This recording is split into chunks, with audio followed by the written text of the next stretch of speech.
కేంద్రంతో భాగస్వామి అయి ఉండి చంద్రబాబు ఎందుకు పోలవరానికి నిధులు తీసుకుని రాలేకపోతున్నారని ఏపీపీసీసీ మాజీ అధ్యక్షుడు శైలజానాథ్ ప్రశ్నించారు. అనంతపురం జిల్లా కాంగ్రెస్ పార్టీ కార్యాలయంలో రాజీవ్ గాంధీ జయంతి వేడుకల్లో ఆయన పాల్గొన్నారు. కాంగ్రెస్ పార్టీ నాయకులు కార్యకర్తలతో కలిసి ఆయన రాజీవ్ గాంధీ విగ్రహానికి నివాళులర్పించారు. అనంతరం శైలజానాథ్ మీడియాతో మాట్లాడుతూ ఆధునిక సాంకేతిక భారతదేశంగా మార్చిన వ్యక్తి రాజీవ్ గాంధీ అని కొనియాడారు. రాయలసీమలో పంటలు పండితే ఆనందించే స్థాయి నుంచి వర్షాలు పడితే సంతోషపడే స్థాయికి పాలకులు వచ్చారన్నారు.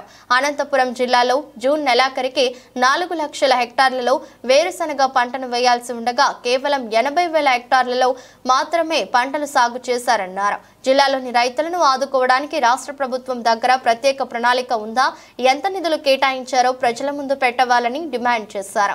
జిల్లాకు ఏకైక జీవనాధారం ఉన్న హెచ్ఎల్సీ ద్వారా కాలువలకు నీటిని విడుదల చేసి జిల్లాలో ఉన్న అన్ని చెరువులను నింపాలన్నారు. గతంలో తాము పోలవరం డ్యామ్ ని జాతీయ ప్రాజెక్టుగా ప్రకటిస్తే చంద్రబాబు జగన్ ఈ ప్రాజెక్టును చేతుల్లో తీసుకుని మోసం చేశారన్నారు. కేంద్రంలో చంద్రబాబు పలుకుబడితో పోలవరం ప్రాజెక్టు కావాల్సిన నిధులను తీసుకొచ్చి పూర్తి చేయాలని శైలజానాథ్ సూచించారు. అనంతపురం జిల్లా దాంతో పాటుగా రాయలసీమ బాధ అంతా గోసగానే మారిపోతా ఉంది. ఒక 2 వర్షాలు పడితే పెద్దగా వర్షాలు వచ్చినాయని సంతోషపడే స్థితికి ఈనాటి పాలక వర్గాలు మనం తీసుకొని వచ్చాయి.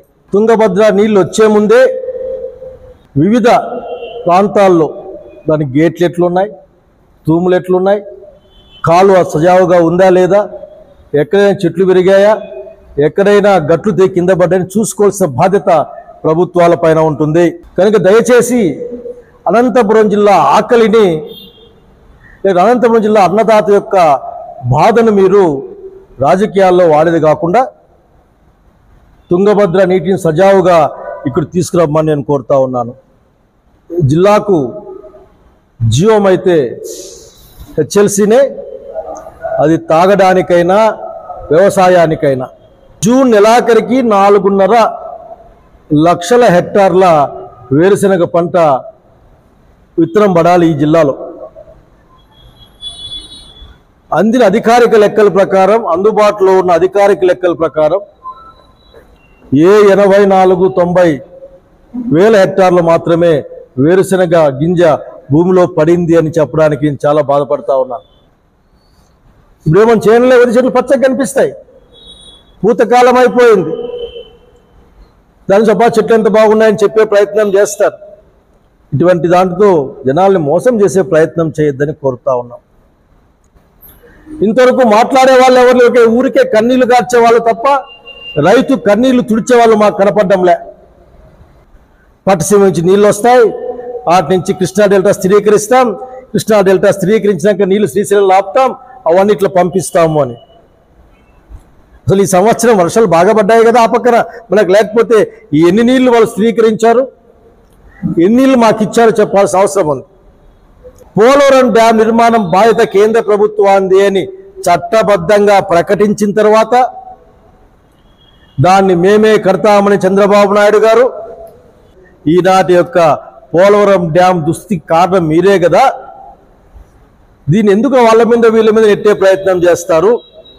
మీరిద్దరు కూడా బీజేపీ ప్రభుత్వంకి ఒక ఆయన స్నేహితుడు, బాబు గారు అయితే ఈ మధ్య తెలుగుదేశం పార్టీ ప్రభుత్వం అనడంలే, ఇది ఎన్డీఏ ప్రభుత్వం, ఇది కూటమి ప్రభుత్వం అని చెప్పుకుంటా ఉన్నారు. ఎన్డీఏ ప్రభుత్వమే అక్కడ అధికారంలో ఉంది కదా, మరి ఎన్డీఏ అధికారంలో ఉన్నప్పుడు మీరెందుకు వెంటనే ఒత్తిడి పెట్టో లేక భంగపోయో ఆ డిపిఆర్ని ఆమోదింపజేసి ఆ 35,000 కోట్లు 40,000 కోట్లు వాటిని తక్షణం తెప్పించుకొని, ఎట్లాగూ మొన్న రాజధాని గురించి మీకు మసిపూసి మారేడుకాయ చేసిపోయారు. ఒక 2-3 సార్లు ఆంధ్రప్రదేశ్ రాష్ట్రం పేరు చెప్పిన తర్వాత మీరు సంతోషపడిపోయారు. 15,000 కోట్ల రాజధానికి వివిధ ఆర్థిక సంస్థల నుంచి మీకు ఏదో ఒక రూపేణ అప్పు రూపేణ మేము డబ్బులు ఇప్పిస్తాం కట్టుకోండి అని. అసలు 30 ఏళ్ళ తర్వాత చెల్లింపులను ఆనందపడ్డారు. మీ ఆనందానికి బహుశా మీకు అర్థం కావచ్చు, కానీ మాలాంటి వాళ్ళకి ప్రజలకు మాత్రం బాధేస్తూ ఉంది. ఈ పోలవరం కట్టాల్సిన బాధ్యత కేంద్ర ప్రభుత్వాందే. మీ ప్రభుత్వంలో ఉన్న పలుకుబడితో పోలవరం డ్యాం నిర్మాణానికి రావాల్సిన నిధులు మీరు ఎంత డిపిఆర్ వేసి అంత నిధుల్ని తక్షణం సాధించి పెట్టాల్సిన బాధ్యత మీపై ఉన్న సంగతి నేను చంద్రబాబు నాయుడు గారికి సవినయంగా గుర్తు చేస్తా ఉన్నా. కనుక మీరు మాటలు తగ్గించి మాకు పని చేసి పెట్టమని కోరుతా ఉన్నా.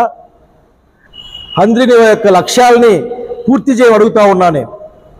హంద్రి ఆ లక్ష్యాలు పూర్తి అయితే అనంతపురం జిల్లాకి నీటి బెట్ట తగ్గుతుంది, కరువు తగ్గుతుంది.